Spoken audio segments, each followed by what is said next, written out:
Madam Speaker, I yield 1 minute to the Minority Leader, the gentleman from California. The gentleman from California is recognized. I thank the gentlelady for yielding time. Madam Speaker, I rise in opposition of today's rule. Madam Speaker, before I came here, I was listening to the debate. I listened to Congressman Gallagher, a veteran, come to the floor and talk about an idea that he has. An idea that here we are, Afghanistan collapsing, and thousands of Americans in Afghanistan trying to get out. Here we are called back for a special session. All his previous question would say is that we'd have to have a report every day on those Americans. That we wouldn't pick a timeline until the mission is finished, that people would be able to be brought back. As I listened to his passion speech, I waited for the response. I listened to my friend on the other side. He respects Mr. Gallagher, but he could not turn the floor over. Because if the floor was turned over to Republicans, instead of changing the election law, spending $5 trillion, they would put the American public first. God forbid we would do that. Madam Speaker, I heard the Democrat on the other side say we could not turn the floor over to Republicans to let the American public know how many Americans were there. Devastating, devastating to allow that to happen. This week, the House is in session for the first time since Kabul fell to the Taliban. What's happening in Afghanistan is a disaster for America's security and credibility. Not for just today, not for next week, for decades to come. Other countries are questioning whether we have the resolve to honor our word because of the bungled withdrawal. President Biden magnified this damage over the past week by hiding at Camp David, delivering incoherent speeches, and reported to failing to contact a single foreign leader for 36 hours. Today, he signaled an unconditional surrender to the Taliban, promising to leave in just 7 days. We just had a classified briefing for all the members. I don't believe any member walking out of there believes in 7 days we could get the thousands of Americans out. That's why we can't relinquish the floor to the Republicans to actually get a report on it. Madam Speaker, the President's actions gave the impression of an incompetency and a declining power. This week we learned that the Taliban seized millions in U.S. weapons, making them stronger than they were 20 years ago.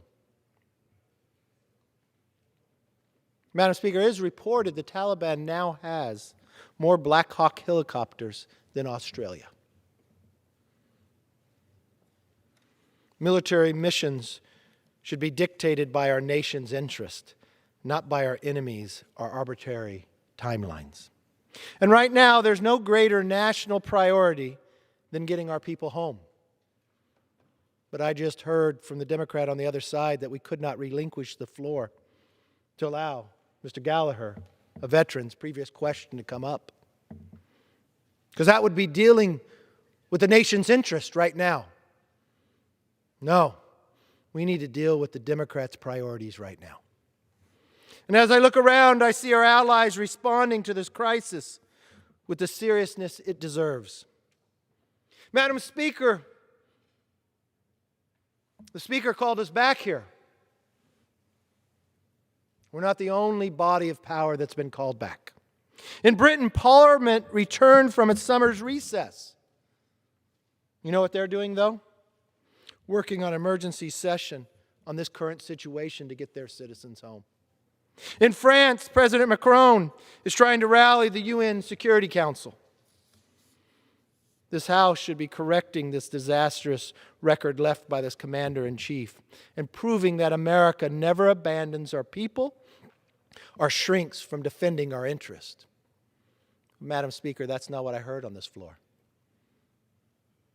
I heard a direction, Madam Speaker, by the Democrat leading and charging of this right now, that we could not relinquish the floor simply to Mr. Gallagher's request of letting America know how many Americans are there, and don't put a timeline until every American comes home.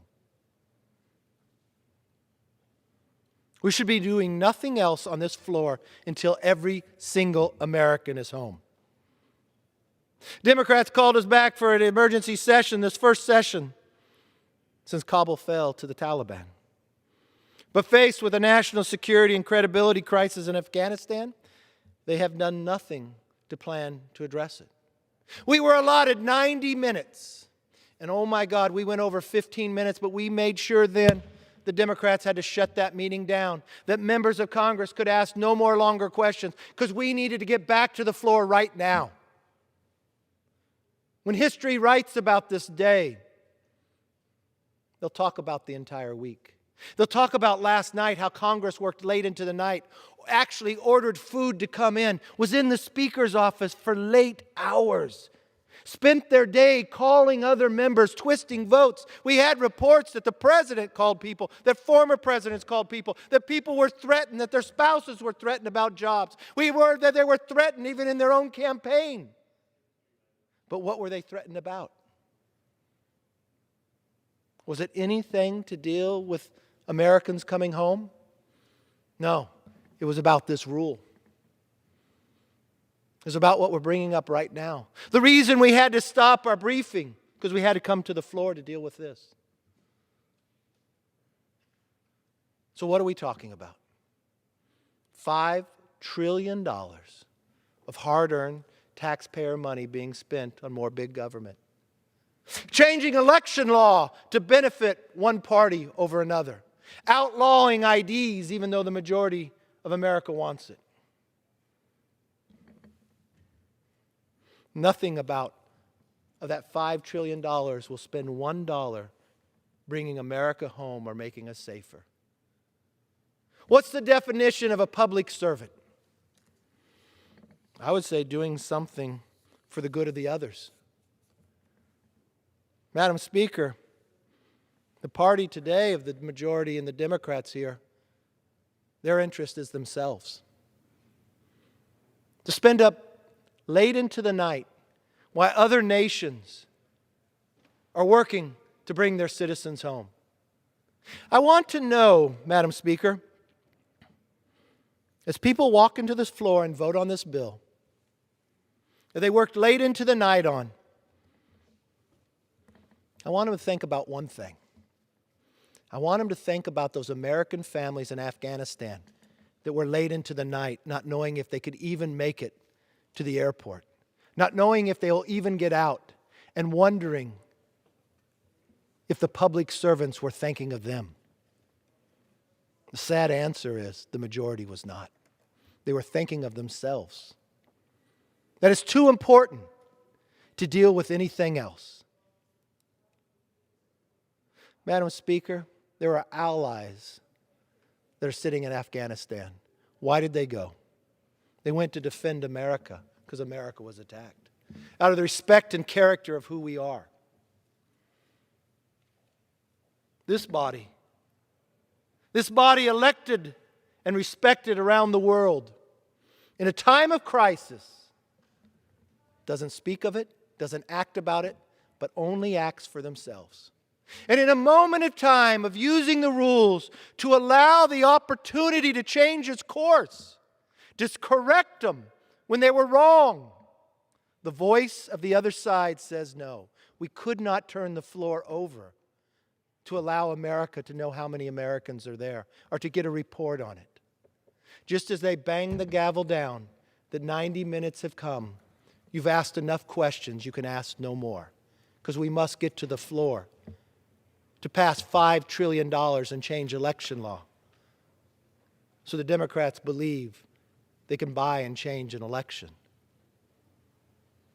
Madam Speaker, if there's any moment in time to put an election aside, if there's any moment of time to put politics aside, I would have thought today was the day.